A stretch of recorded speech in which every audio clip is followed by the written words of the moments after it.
coaching session here at South Perth Yacht Club, and we've got a group this morning and another group this afternoon.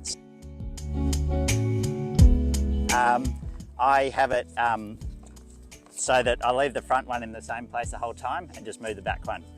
So in light winds, it'll be like that, and then when it's howling, I have it back about there. Also, the length's quite important. So, you know, you'll know if they're too long because you'll be in the harness and you feel you can't put all your weight on it. So you know when they're too long, don't you? Yeah.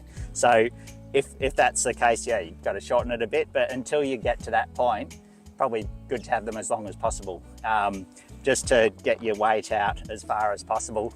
You know, just like being on a trapeze, basically, on a dinghy. As the wind changes, you're trying to keep the mast upright all the time is a good thing to aim for, I think.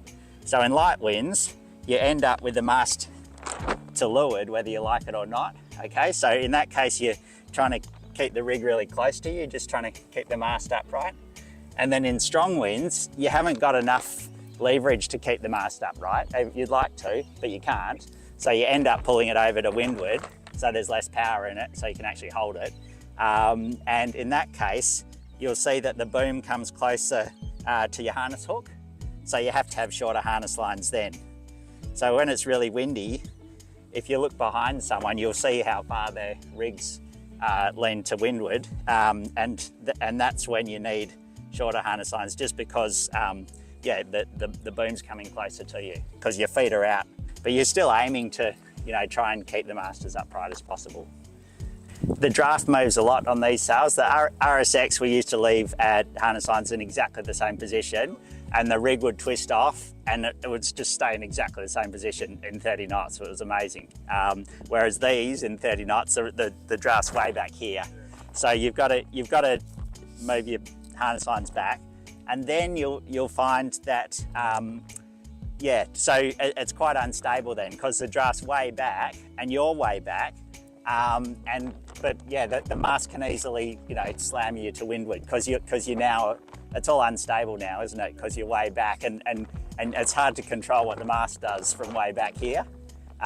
So yeah, it's good to sort of, you know, try and lean forward as much as you can and get your front hand as far forward as you can, even though your back hand's a long way back, and just be ready to push as much as pull when it's really windy.